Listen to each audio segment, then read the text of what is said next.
Jesucristo, el Verbo viviente, es el único medio de salvación. Él es el centro del pensamiento de nuestra vida, la fuente y la autoridad de la doctrina.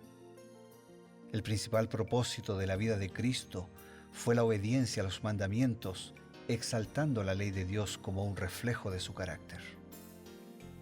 El principal mensaje a ser predicado en el mundo, basado en Apocalipsis 14, está representado por 3 ángeles llevando el Evangelio eterno al mundo entero. Este mensaje se basa en los encantos inigualables de Cristo y declara que la hora del juicio ha llegado y llama a obedecer los mandamientos de Dios. Mediante su palabra, Dios ha comunicado a los hombres el conocimiento necesario para la salvación. Las Santas Escrituras deben ser aceptadas como dotadas de autoridad absoluta y como revelación infalible de su voluntad. Y aunque el canon de las Escrituras inspiradas está cerrado, el Espíritu Santo continúa iluminando, amonestando y confortando al pueblo de Dios a través del testimonio de Jesús, el Espíritu de profecía. El camino a la vida se traza a través de un camino angosto que debe ser recorrido con confianza a las promesas que Dios dejó a hombres y mujeres fieles que dedicaron sus vidas hasta la muerte por el Evangelio eterno. Los fundadores de la Iglesia soñaron con el día en que la revelación sería una realidad en sus vidas. Miraron con los ojos de la fe a aquel día glorioso cuando finalmente la promesa sería cumplida en la venida magistral de Jesucristo a esta tierra para recompensar a cada uno según sea su obra.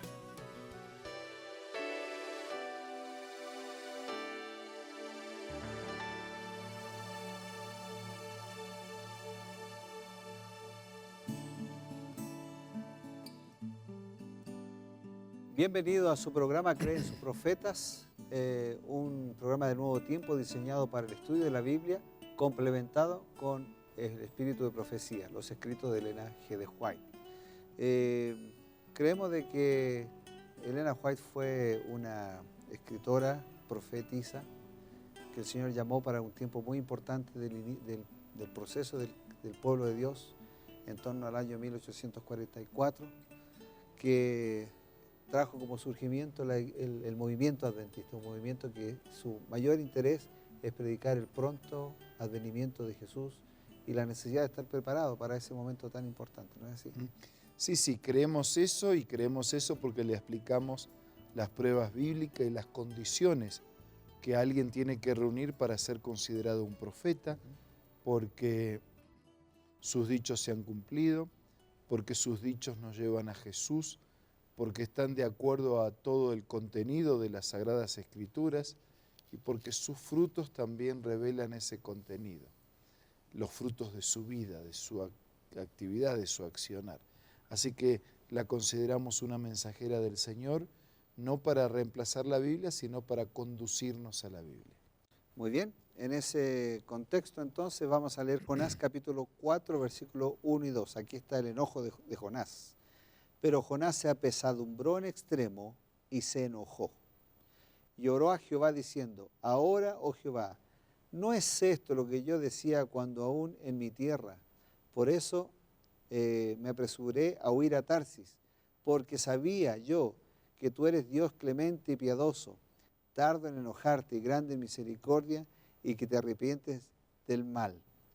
Yo no sé si está diciendo la verdad Jonás acá, pero me parece que más bien él quería escapar, no es que estaba pensando de que Dios lo iba a perdonar.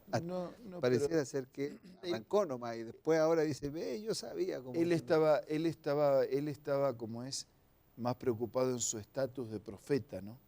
Decía, yo voy a anunciar la destrucción y después Dios no va a destruir. Entonces, mi papel y mi rol de profeta no tiene sentido. Pero ¿sería que está tan seguro de eso? Fíjate que en un momento en la Biblia dice que él fue, se sentó en la parte más alta del monte, miró para toda la ciudad y él esperaba que descendiera fuego del cielo. Por eso, entonces él no estaba seguro que Dios iba a perdonar. Yo creo que él No, él quería que Dios destruya. Eso es lo que él quería. Pero él estaba seguro que Dios es misericordioso.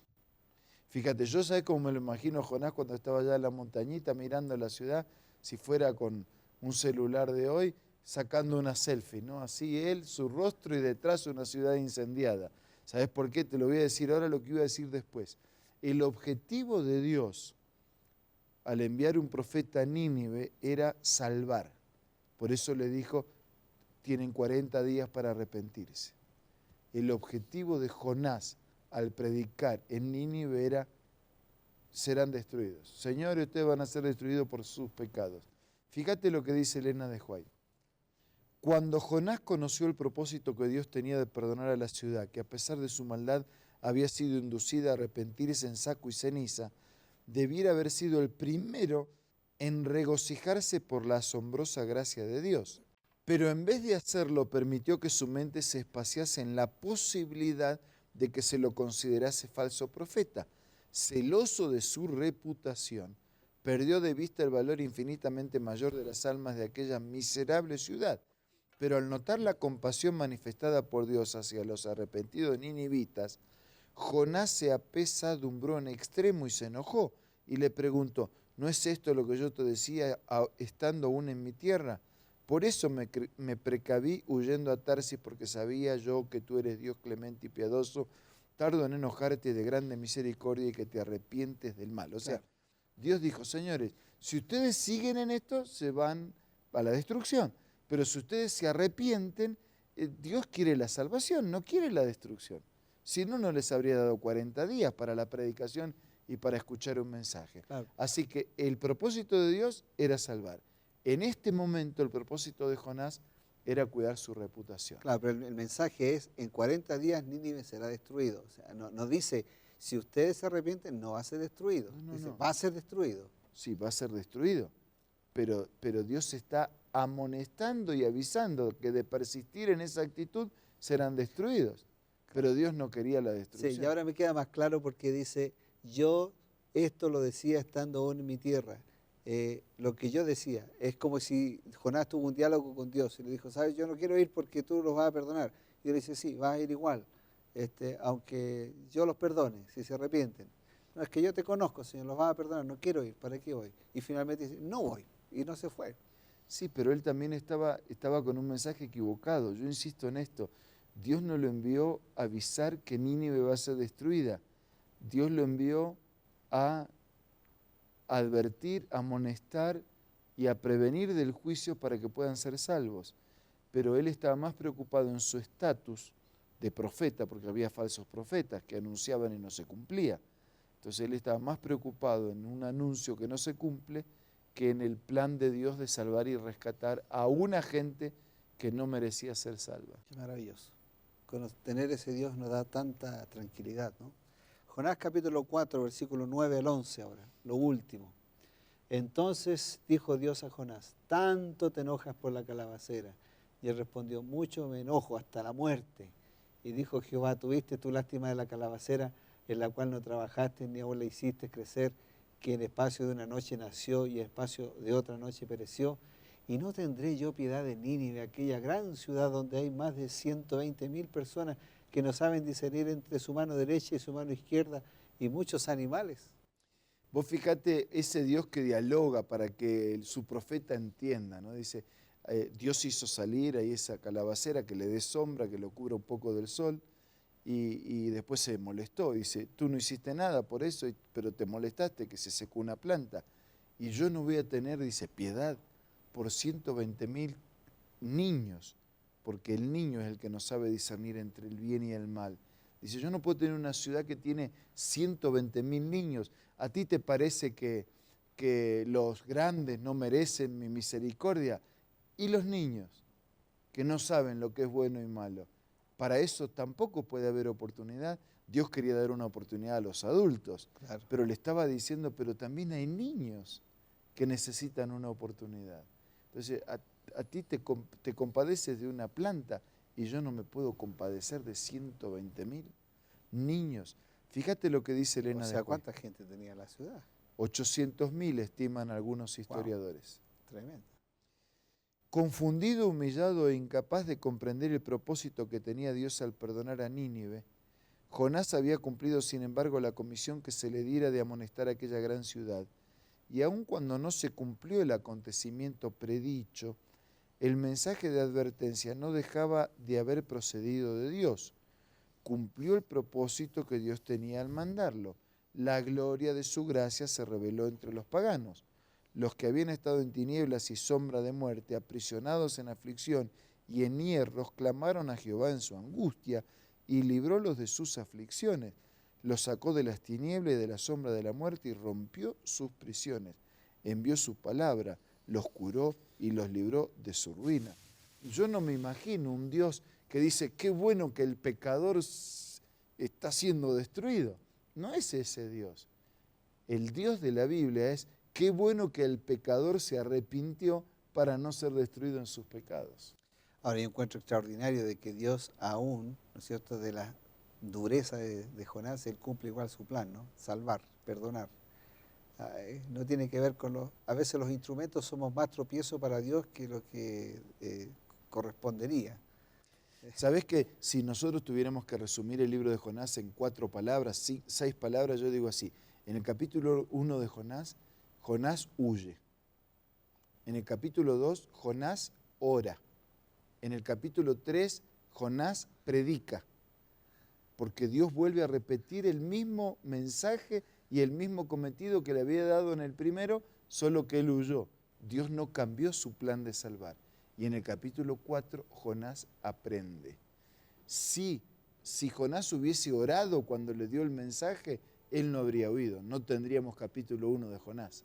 Pero como la Biblia nos cuenta las luchas, las victorias, los aciertos, en buena hora que nos cuente, porque así somos amonestados a no repetir esa parte de la historia. Si alguna vez alguien le dice que usted no tiene esperanza porque sus pecados son tan grandes que no puede resolucionarlo, y aunque se lo diga un pastor, aunque se lo diga el profeta Jonás, no le crea, porque Dios es más poderoso, tiene más amor que lo que a veces nosotros mismos pensamos. Vamos a hacer una pausa, no se vaya, un pequeño consejo y estamos de vuelta en Cree en sus profetas. Hola amigos, hoy tengo una hermosa cita para compartir con ustedes. ¿Qué sostuvo al Hijo de Dios en su vida de pruebas y sacrificios? Vio los resultados del trabajo de su alma y fue saciado.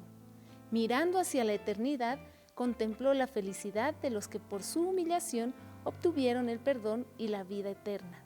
Su oído captó la aclamación de los redimidos. Oyó a los rescatados cantar el himno de Moisés y del Cordero. Esta cita se encuentra en el libro Hechos de los Apóstoles y puede ser parte de tu biblioteca personal. ¿Cómo? Pues te invito a que busques el aplicativo Elena G. de White en el App Store o en el Play Store. También puedes hacerlo visitando la página www.editorialaces.com.